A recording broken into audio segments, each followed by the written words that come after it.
everybody! Hello. It's Maria. Yeah, it's Max. Karibu Kenya. Karibu Kenya. We're back and we're gonna tell you all about how and why we chose to move to Malindi. So if you want to hear all about that, stay tuned. Crazy projects, the things that we're kind of trying to do to create like a really good space environment. Sanctuary. So first of all, take us back to 2019. Ooh, we have to go. The house Flashback. Days where nothing was on fire. Flashback. Oh, okay. 2019. Where nothing was on fire and like everyone could breathe. You know, we've kind of gone from that phase of the 20s. You're just out of school and you're just trying to establish yourself. I've heard a lot of people say they're just feeling unfulfilled and kind of like focusing on the wrong things. Tired, so tired. Right. Now that we're like early 30s, how do I work in a meaningful way? We have like the experience and the skill set to take our work remote.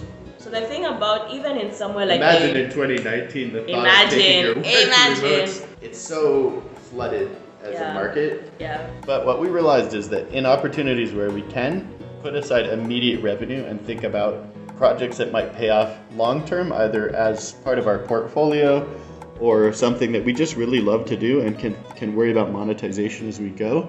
And putting time into those things really started to feel like it was worthwhile. Then, boom, Corona 2020 happened. Yes. And then we're like, if we're working remotely, do we have to be here? Yeah. Part of it was just like we felt so far from your family, so sort of disconnected from the world. Like we wanted a dog, we wanted a bit of a outdoor space that we could use, and we wanted to be close to the water, we wanted to be able to swim in the ocean. We wanted to be able to grow things. We basically realized that with the same living that we were making, we can kind of get what we want in Kenya. So we're able to afford a house here and a yard and having a dog. And just mostly space to kind of do our creative projects. We have always been doing like a lot of DIY, a lot of making and crafting, but in like 1 and 2 bedroom apartments. Yeah. It's not been that easy. When you have neighbors. I tried growing some spinach. You just always have these small projects. And when there's someone who lives within 20 feet of anywhere you want to use your buzz You're saw. Playing music, using your saw. We had a sweet little, probably 8 by 8 foot veranda that was all fenced in. At the end of the day, like we grew to love that 8 by 8 feet way more than it deserved. I think what we came to is just looking around, being here, visiting, sort of seeing what was available for what we could afford. A whole world removed from what you could afford in terms of a house in a day. If you're really creative, you can make what you have go a lot further than you think. I think phase 1 was getting here, as you saw in the last video. We had months of just actually real uncertainty in terms of whether we were going to make it, whether it was going to manifest in a way that made any sense within any reasonable time frame. Phase 2 was like the logistics, the real hard logistics of buying a house. It's probably the largest business thing that most people will do. So like it's just a big process and a long process. And now phase 3 is that we're settled here and we just want to make it our haven. It's really amazing to me. Like I wouldn't have known this before doing any of this process, but where you are and where you spend most of your time has 1,000,000% impact on your state of mind. It does. And like kind of as a result of that, your ability to do what you set out to do and what you want to do. For my entire adult life, it was a matter of making do with the space that I had or that I could afford, or where and when I was stuck based on either a degree I was trying to, my program, or the job that I had, or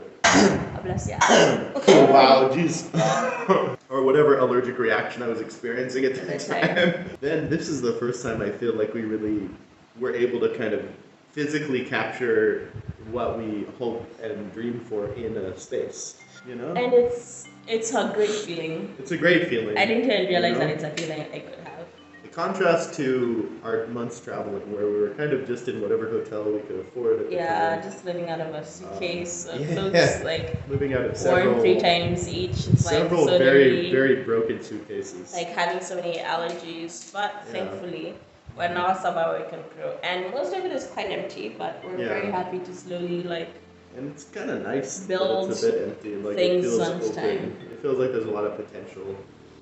Yeah. Okay, here are now 5 upcoming projects that we're working on. This is a bit frivolous, but going back to the thing of wanting to really make a space somewhere where you can be fully grounded and comfortable. This is a sign I'm making. We're both low-key fans of Stephen King and the Dark Tower, and the place that the gunslinger is from in that series is called Gilead. And also it's nice because Gilead, also in Arabic, Jalad, is like a well-known reference, like a biblical reference, and of course, this is a place of healing, this is a place of rest and healing. And so that's why we chose this name. And I also happened to find that you can see here on this little design, the Arabic and the English somewhat read backwards and forwards a bit. And I thought that was really cool as a language person, as a design person, and also just because it's maybe 50% here Christian and Muslim. What? You were saying, you said Christian. I thought you said Hare Krishna. I was like, what are you talking about? There are not a lot of Hare Krishna practitioners in Malindi, Kenya. Not a lot. Yeah, maybe like 35% Muslim. And it's just a bit of a nice way to give a bit of a bid to the beautiful culture and the religion that coexists here in a really cool way. Like you see churches, you see mosques, you hear the incredible calls to prayer. Yes. In the evening and sometimes in the early morning. And you also hear the late night church celebrations going on in the middle of the night. Sometimes you hear some beautiful voices raised up in song.